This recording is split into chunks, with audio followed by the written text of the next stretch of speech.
Hello, everybody, and welcome to the Data Protection Made Easy podcast. This is season 2, episode 27, where we're talking about training that actually changes behaviour. I'm joined once again by Amber Sivill. How are we doing, Amber? I'm good, thank you. Really excited to be here again. Yeah, absolutely. I think we had a really interesting session. What were some of the highlights for you? I think talking about the different ways to deliver training, how to make it a bit more exciting, a bit more fun, where to look to base your training off of as well.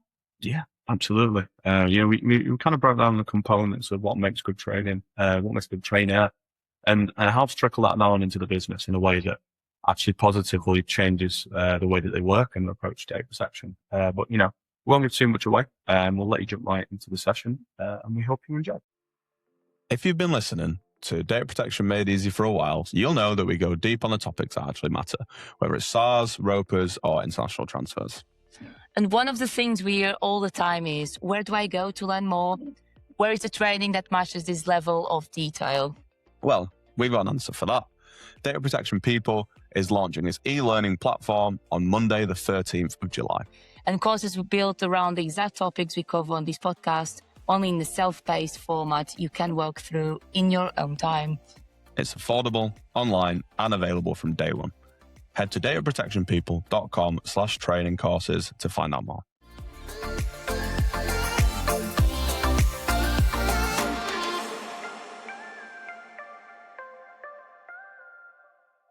Welcome to the Data Protection Made Easy podcast. Obviously, I am Caine. I'm joined today by Amber again. Second appearance, is it? Or third appearance? Second appearance. So maybe becoming a bit of a stayer. Well, you come back, which is a good thing. If you do want to disappear, maybe it's maybe me and Kate are doing something wrong. But you're back. Hopefully excited to do another session. Always. Well, that's always good to hear. Before we do get started, again, just a few housekeeping bits I'm sure all you guys will know. We do record these sessions, of course, to publish on things like social media, Spotify, YouTube, the likes. We'll be capturing, obviously, audio and video. Obviously, Spotify is only doing audio, but YouTube will be doing the video. So if you do sort of choose to get involved or unmute yourself, of course, you have your rights in relation to that, which is in the privacy notice that Eve has attached into the chat. And then again, the same thing with the AI chatbots. And if Eve finds them, she'll be removing them from the session as we go, just due from community feedback. But on that note, we're going to get into the session sort of kind of briefly. I'll ask a little bit about your week first, Amber, of course, to not be impolite. But we're talking about training that makes a difference and that teaches and changes real behaviours, which, is probably quite akin and quite similar to some stuff that we spoke about quite recently, and is, of course, a very important topic. But before we get started, Amber, how has your week been? What have you been up to? Oh, well, I've been poorly for the most part of it, so things are starting to look up, thankfully, but it's been all right. It's been a very busy week. Had a bit of annual leave and then was poorly, so it's just a catching up game. That was a bit of Monday annual leave. Was that a preemptive booking of annual leave in the event of England being in the final? It was, yeah. So you're a bit disappointed. Or did you put it to use still? Yeah, definitely. Put it had a good weekend. Oh, that's positive. I had the Thursday off and the Monday off, so at least I had nice stretched out weekend. Yeah, you can't really complain with that, can you? Yeah, Thursday would have been for the semis as well, wouldn't it? Yeah. Oh, I see. So it's very well planned out. I'm sure there were a few people who probably did quite a lot of the same. Yeah, my week's been a bit bitty as well. I've been doing some training this week, which I'll probably talk about when we jump into the topic a little bit more. That was quite fun. That was interesting. A little bit of stuff on the stairs. It was a really nice, engaging session. Other than that, it's been loads and loads of just different stuff coming in. Usually on support we deal with the same kind of stuff that I'm kind of sort of QAing and working on the team with, but been a range of different stuff this week, which is fantastic. It's nice to get a little bit of a bit of a difference in the work that they're doing. And obviously it's the school holidays now. So I get a nicer journey into work, which is always nice. Apparently not back from work. I don't know what's happened there. But getting back to work has become more difficult, and it's irking me slightly. So that's always good. And it's a bit of an interesting time in terms of work for us, because anytime I'm kind of reaching out and trying to engage with people, so many out of offices. I'm not jealous at all that I'm just sat here still in the office, whilst you guys are, I'm sure, probably somewhere very lovely. And if you are, you're probably not here, so I don't know why I'm addressing my conversation to you. But if you're listening back, I do hope you are somewhere nice. But before we jump into the session, we'll have a little touch on the news as always, and then we'll jump into a little bit and pieces on training. There were two bits in the news really that I wanted to talk about. They are, I think, both relatively important. I'll speak firstly on some of the news in relation to Andy Burnham. As you guys will know, obviously Andy Burnham is the new Prime Minister in the UK. And alongside it, we've had a few news pieces that slightly reference data protection in some regard. I don't know if you may be part of these discussions, Amber, but I'm sure you've kind of seen, other than on the podcast, about the new sort of digital ID bill that they were trying to push forward with the UK government at the moment. It looks like, or seemingly, there's something that Andy Burnham is looking to scrap or park for the time being, at the very least, whilst he is focusing on things that he thinks, I think that he said would be more impactful to most individuals at this point in time, which is a good or bad thing depending on your view. And I don't know if you had any views on the digital ID elements, Amber. I don't know if it's something that you've had much of a discussion about or a look into.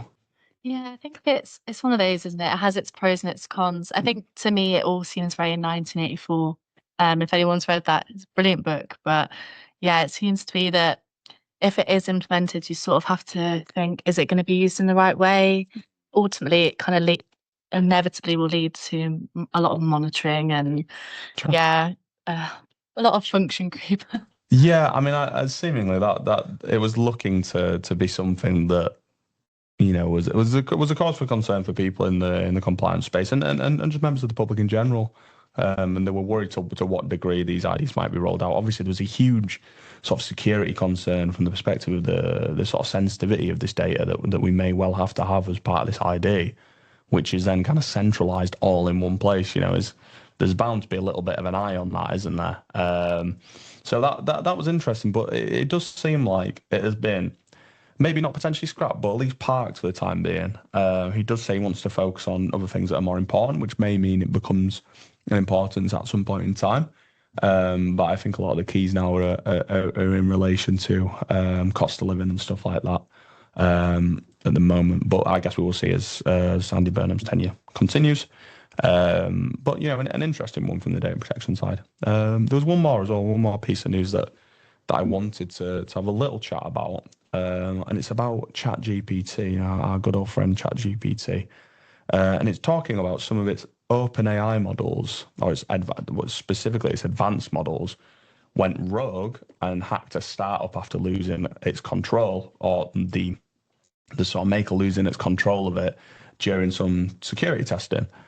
So an agent was operating with human instruction within a sandbox, and they were sort of testing it in what was perceived to be a controlled environment.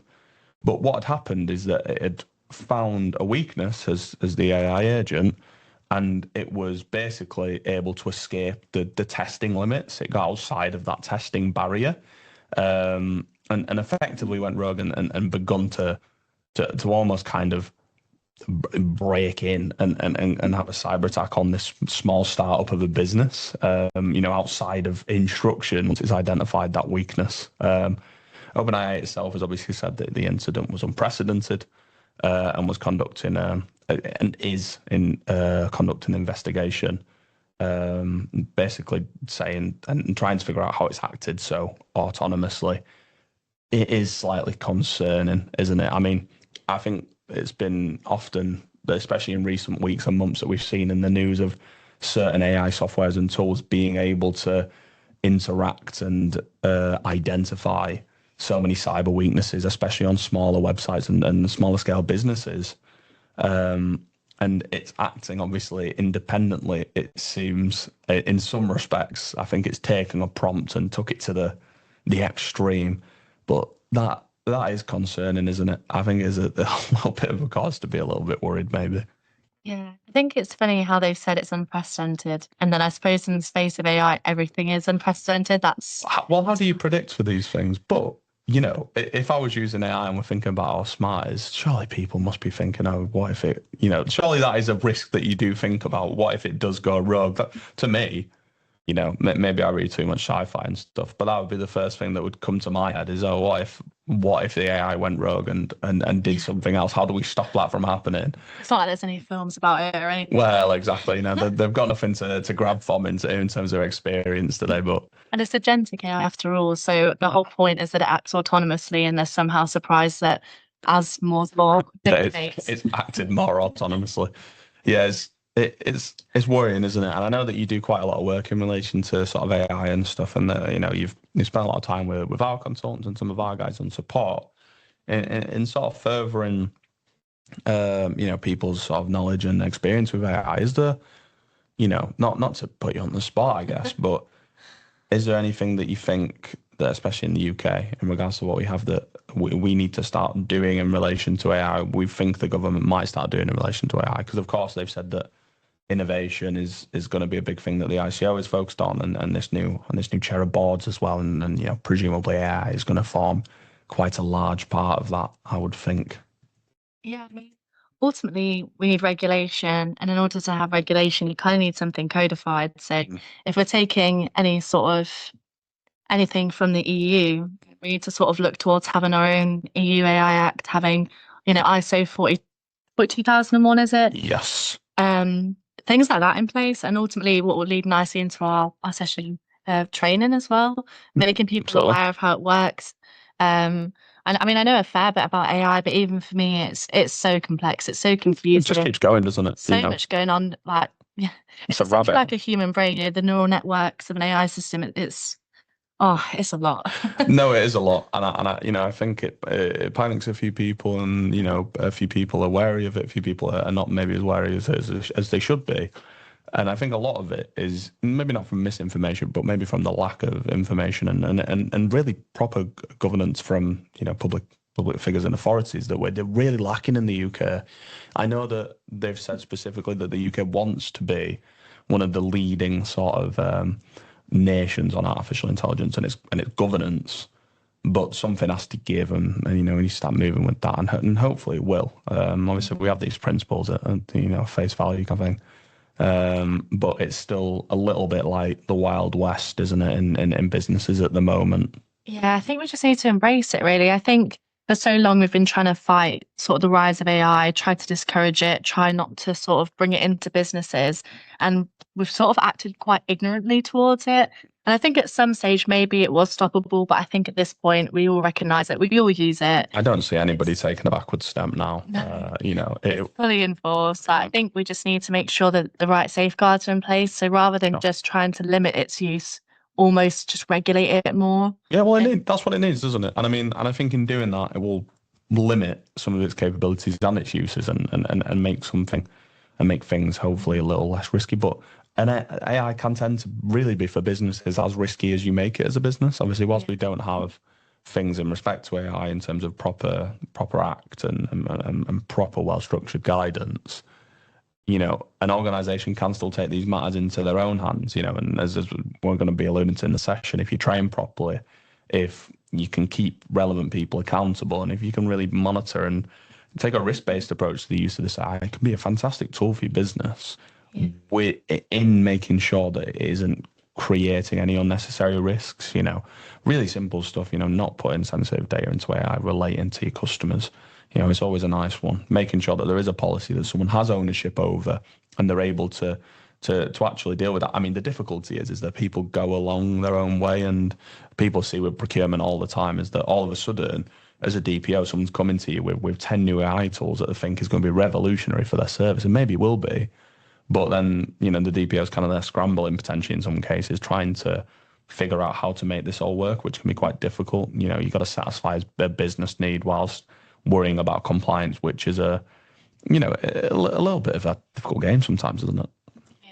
I think also technical measures is something that we overlook quite a lot, because especially looking at the case with this AI sandbox and vulnerabilities within it, making sure we sort of have our technical layers one step ahead of the AI, and also human oversight, of course. Yeah, absolutely. Well, tell you what, let's jump right into the session of training, because I think we're teetering onto there. So it's best that we just go all for it, I reckon. So I mean, I'll probably start with a question posed and work backwards from there, as opposed to asking what you think is good training and right training. What do you think, or maybe what examples you might have seen is maybe poor training? What do you think is training that maybe is something that organisations or people in general need to sort of re-look at? I suppose poor training for me is where organizations will design training, and it may be very well researched, it may be perfect in terms of their theoretical sense, but it's not tailored. It's just aimed at the whole organization. And don't get me wrong, in some cases, I think that can work if, like, potentially you're a smaller organization or it's very specialized. But for the bigger the companies, those with lots of different departments, ultimately, if you're delivering training that's very broad and it's aimed at everyone, yeah, it might be a quick sort of one job fix, but it's not going to resonate with people. People aren't going to take it on board. They might be bored. They might not listen because it's not specific to them.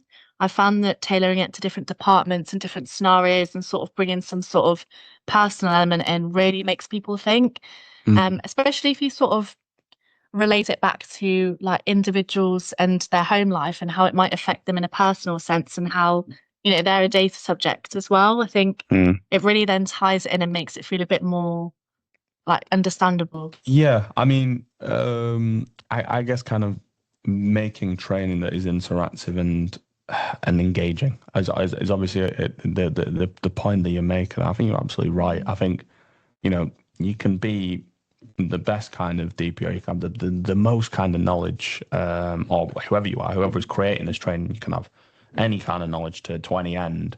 But I know, even from experience for myself, that I don't think I could possibly, you know, look at 40, 50 slides about a data protection topic without, you know, maybe even getting a little bit bored myself. You know, really text heavy stuff. It's very theoretical. It's very legal. That can scare people away. And what we're trying to do is we're trying to welcome people in, and we're trying to force conversation.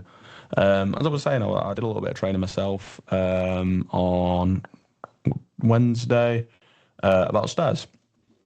And I think stairs is a really good one to make engaging training. It's great for engaging training because you get to work with so many different, you know, if you have stairs champions, which who I was working with specifically, you really have the opportunity to, you know, give them a little bit of a say and a little bit of know-how over how they think stairs will work for them, because I think a lot of people are going to interpret the NHF guidance and the stuff from the actual standard slightly differently, and it's going to apply slightly differently for each org, and it gives them an opportunity to, you know, we had a bunch of really good conversations about refusals on that 18-hour time period of staff time. And we had a little chat about other elements in relation to certain kind of data, like that would typically maybe would be within scope, but there may be a few reasons why we may look to maybe withhold that. And it's all about making, you know, the stuff hit home, and it will hit home if it feels like, one, it's going to have an impact on their job and their work, and two, they kind of understand the inherent benefit, you know, understanding that the stairs is there to help people and to build trust and to be transparent.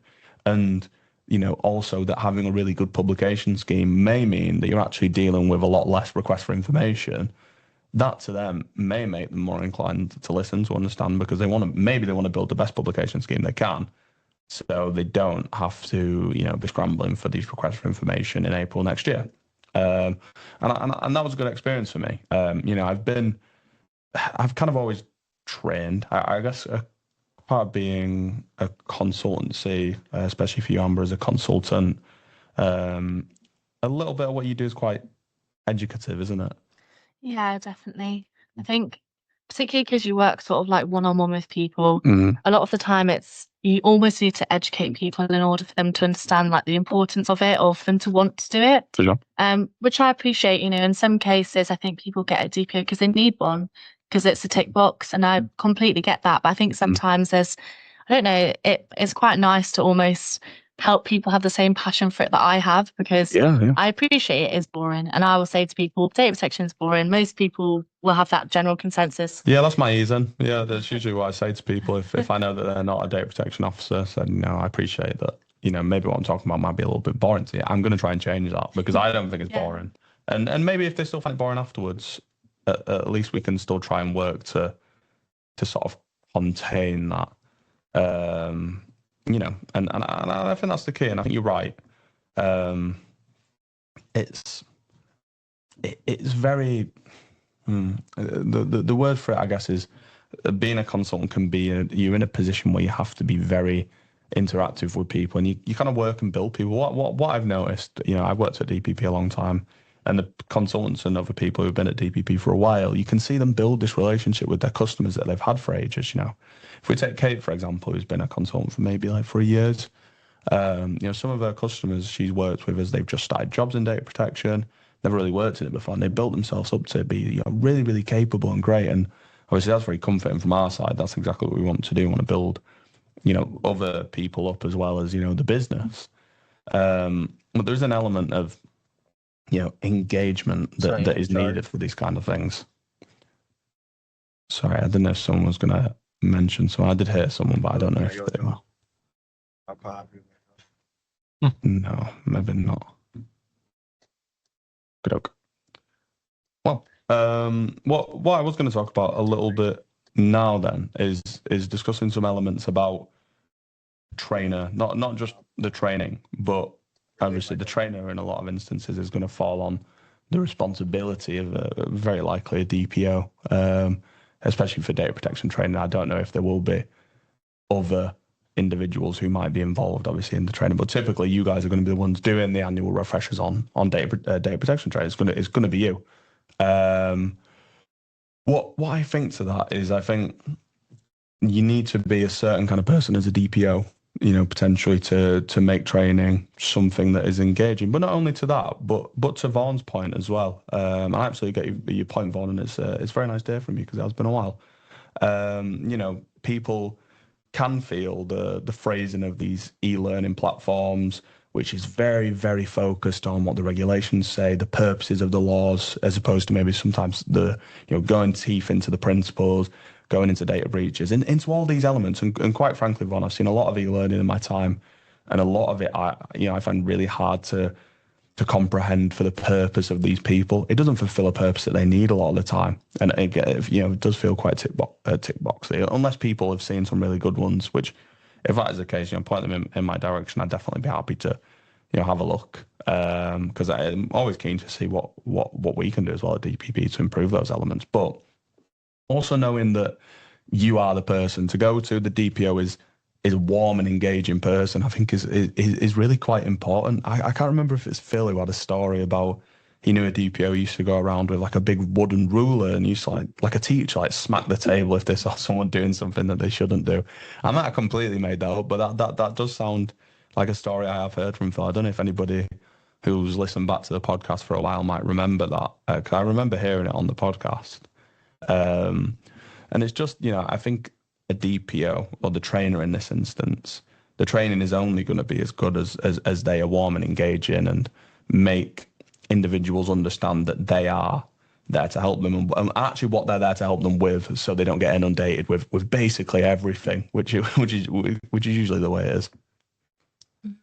I also think sometimes hosting these sessions in person is a lot easier in terms of being able to engage with people, but also people feeling comfortable to come to you and ask you maybe what they think is a silly question. And also just being able to deliver it almost conversationally, because I agree a lot of the e-learning I see is very legal jargon heavy, and it doesn't need to be. Data protection is quite simple when you look at it just based on the principles.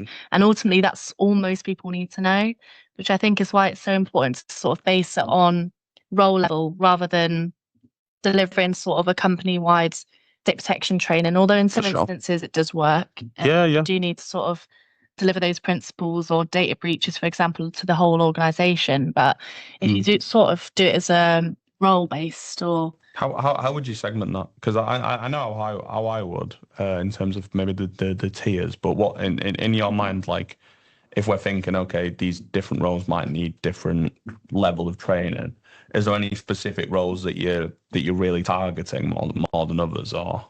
Yeah, I suppose it depends on responsibilities because I suppose that varies across organisations, but generally it tends to be like the senior management team would have segregated sort of training, all employees. And then I suppose depends who generally deals with, for example, breaches or who might be doing the more administrative side of things, building the roper. But yeah, no, fair. No, I completely get your point. I mean, there are certain functions, as we know, that deal with personal data in a much different way than others.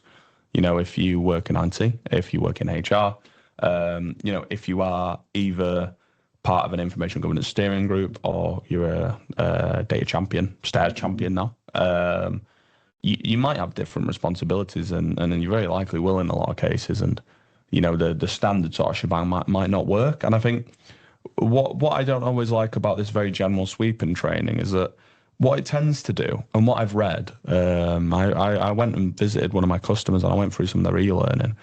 It's very fear-mongery, I thought, and I was quite shocked to what degree they were kind of like, you know, putting the fear in people to like not do data breaches, basically saying if you do a data breach, you're going to be fined, you might lose your job. You know, I don't think that's what people want to hear. And I think that's going to make people a lot more worried about the implications and not go to the right people. Yeah. They've got to feel comfortable to raise it in the right channels and feel like they'll be supported. Yes, maybe sometimes a breach may occur and someone may be fined as in the business. And in some instances, obviously people have lost their job, typically where, you know, it's been really significant. And it's about explaining that, you know, maybe sometimes you might accidentally send an email to the wrong person. We are human. We appreciate humans make mistakes inherently, right? You are not going to be fined 17.5 million by the ICO. You're probably not going to lose your job, right? Probably won't even get a warning, to be honest. Yeah, it's like, but what is important is making sure, okay, if this does happen, you know, you need to know that you need to go to us, you need to communicate with your line manager. Your line manager will go to the DPO. The DPO might need to speak to you.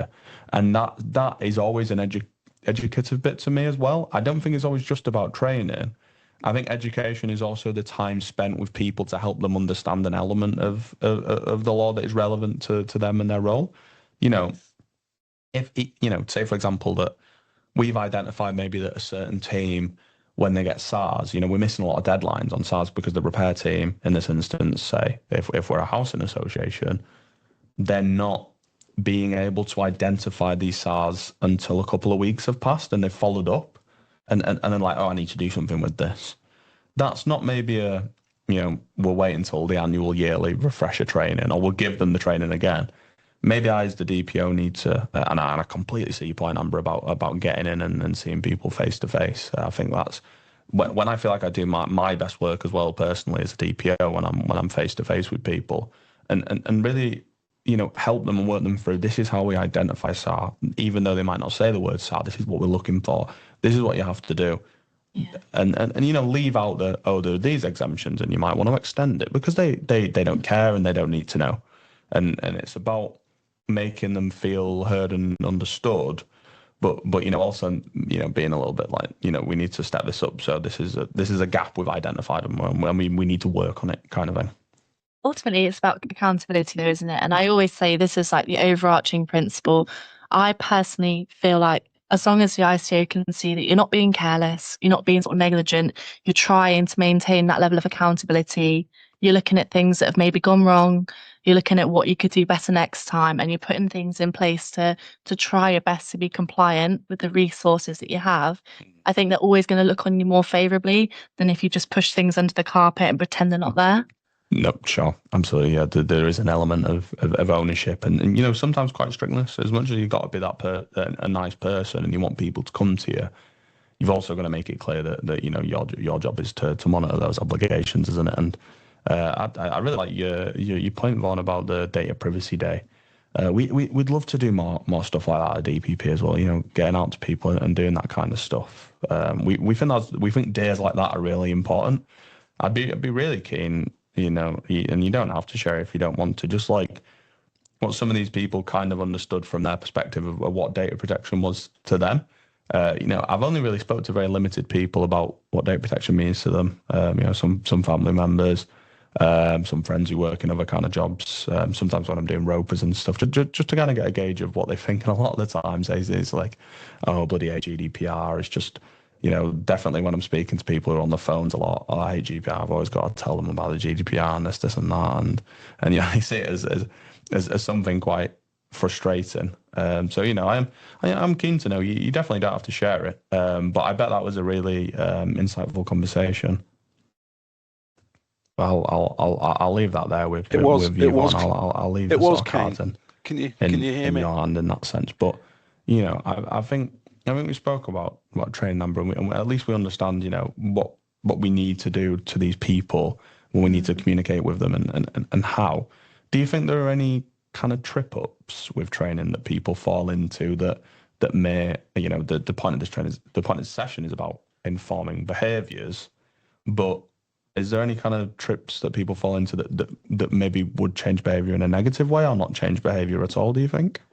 Well, I think what you mentioned earlier about people sort of leading by fear mongering can definitely do that, because it sort of pushes people towards being less open and honest about the things that they may be doing wrong or the difficulties they're facing, leading things with sort of jargon heavy language, because ultimately people don't want to seem like they don't understand, or that they don't want to be perceived as perhaps stupid, even though I absolutely don't think that's the case, because the language they use in the GDPR itself is just a bit extensive, isn't it? It's not needed. It doesn't need to be that complex.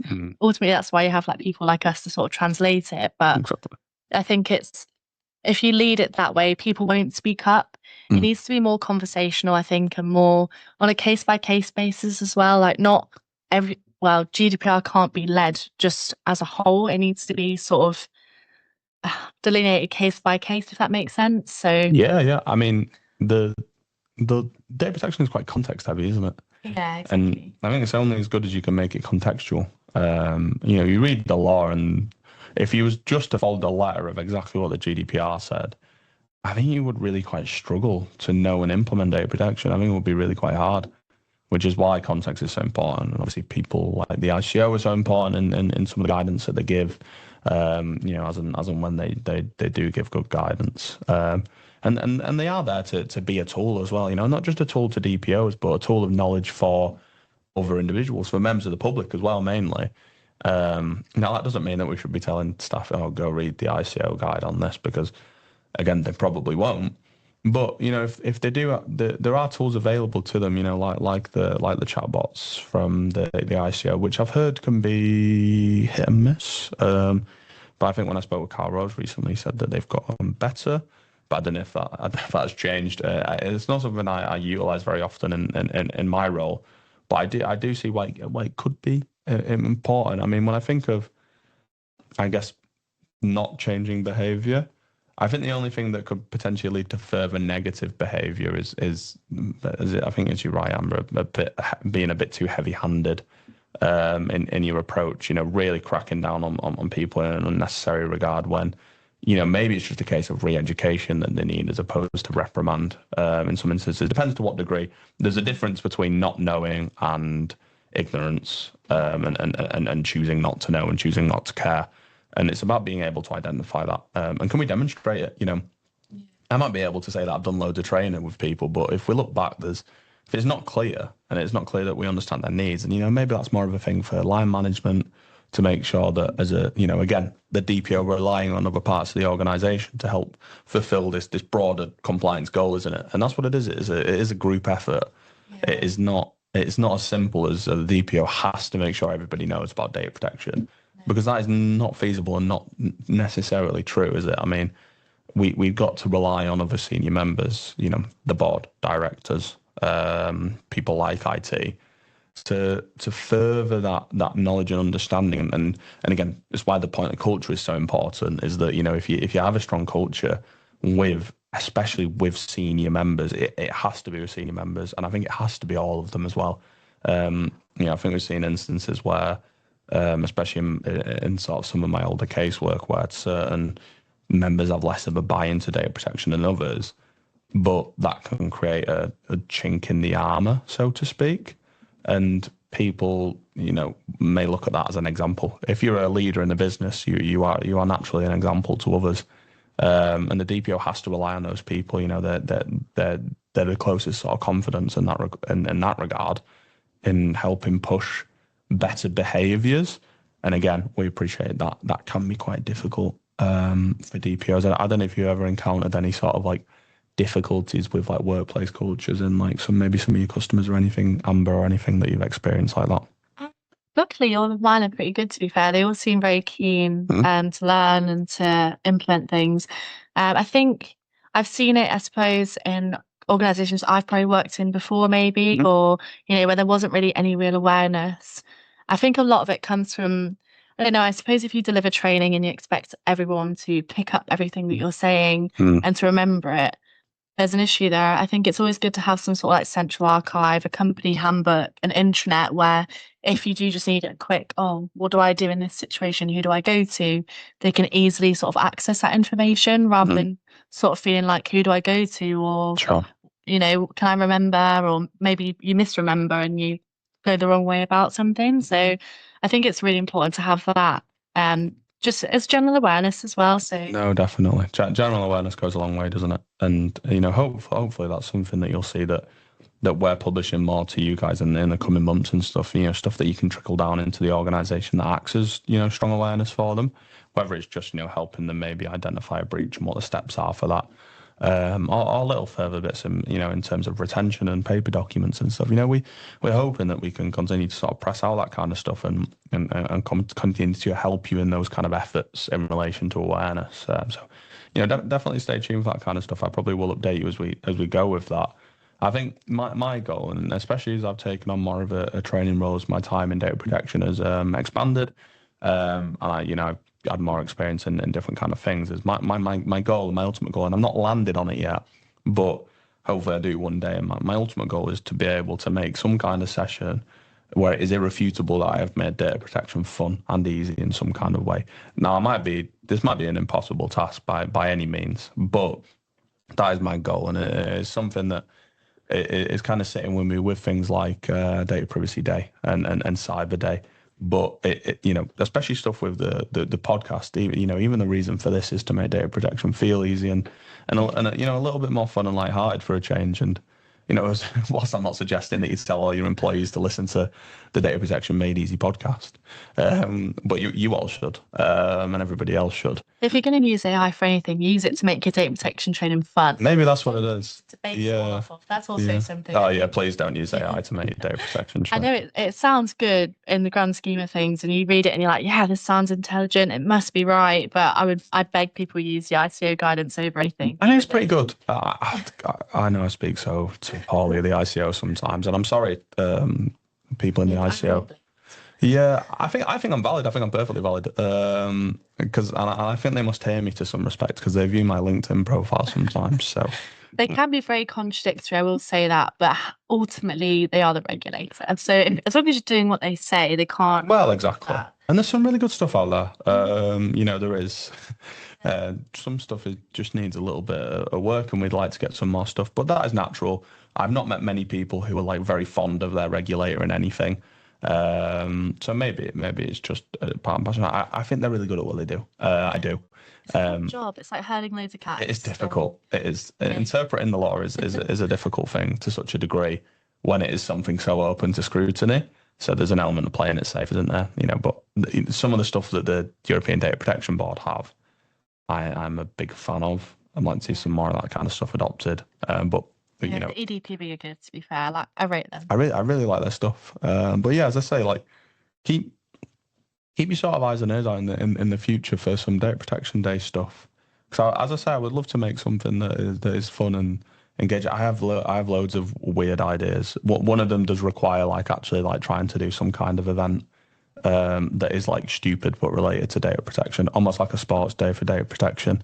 I know that sounds really daft. And maybe if I did it, no one would turn up. But it is something that I'm thinking.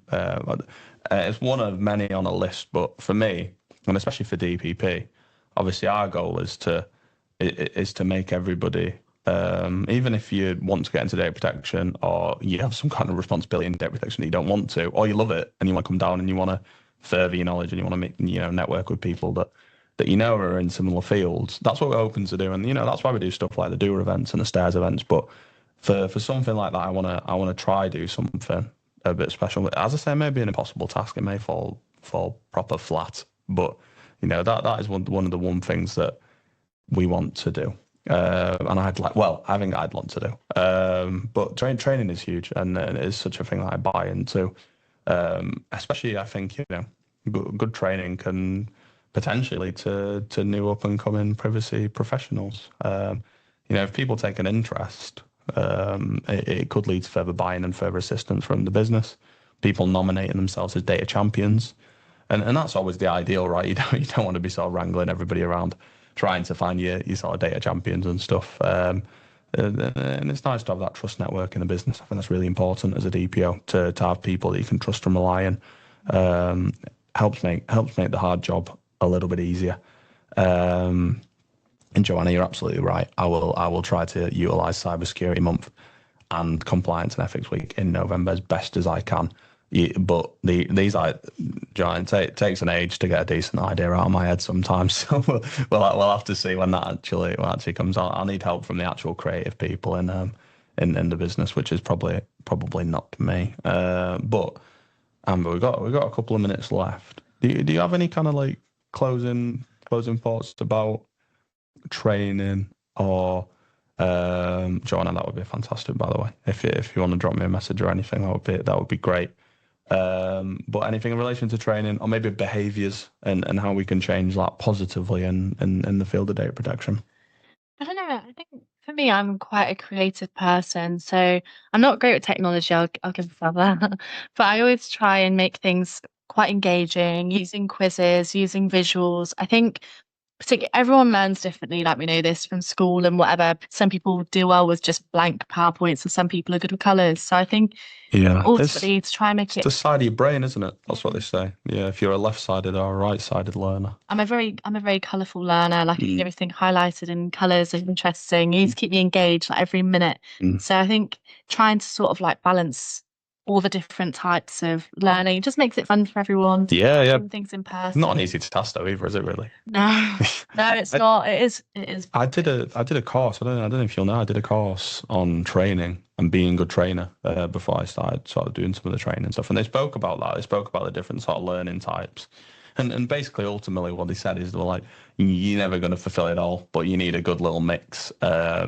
And the further time you'll have to kind of like, I guess, build into being different and, an element of, kind of riffing and going offside the script to work with people who may learn a bit differently. Because obviously people do, I'm sure you and I probably learn very differently. From talking to people, to be honest, I think I learn the most when I have a conversation with someone, another consultant or yourself or Kate. You find that, don't you? And I think I find that in training as well. The people who are collaborating in the session and they're speaking out, they always seem to be the people who I feel like get a grasp of it, or they can help the room get a grasp of it with a really good example and just having that nice conversation back and forth. No one wants a lecture, do they? Really, very ever, especially if it's not an area of expertise. It's nice for it to feel like a conversation. Well, maybe some people do like a lecture. Me personally, no. I like a debate. Yeah, no, that's true. Yeah, something that you can go back and forth and you can understand perspectives. It's good that. Even if it's not about data protection, or it's got an undertone of data protection. Make everyone read 1984. Start a book club. Yeah, book club. You'll get the conversations going. Work book club. Let's get a DPP work book club. I don't read the kind of books that everybody else would be reading for book club though. So that'll do. Yeah, I won't even read that. I won't even read all my favourite books have pictures in. So cut that bit out, Eve. Yeah, not children books, but some children books maybe. Oh, you mean like manga? I mean comics, yeah. Oh, I did think the people in the podcast now they know. I've expressed my love before of comics, so people and hopefully people know. But yeah, I mean, I think that kind of just about tail ends it for us. I guess some of the key points from us are, continue to support people and understand that, learning is fluid and building knowledge is hard. But trusting who you can. I think we spent a lot of time kind of talking about the DPO and building trust and building culture. So hopefully, I think the next couple of sessions will be a bit more about some, very sort of specific elements of the law. We've got some really interesting topics coming up. Getting some new guests on the podcast. Obviously, it is always great to get different experiences and speak to people like Amber, which is, really appreciate you coming on. It's always nice to get a little bit of a change from me and Kate sometimes. Maybe you wish it was the other way around and Kate was here instead of me. Apologise. I think most people would prefer that. So I do apologise, but Kate's always away, so you're going to... just be laughing the whole time. Exactly. So we get a conversation. I'm professional. What she's saying is that we can't communicate as friends, apparently, so... I'll see how it is. But on that note, guys, we hope you have a lovely weekend. We'll see you next week with a GDPR radio session. I may be joined by Kate. I don't know. I can't remember if she's on leave or not, but I'll be joined by somebody. But we'll catch you all next week. Have a lovely weekend and take care.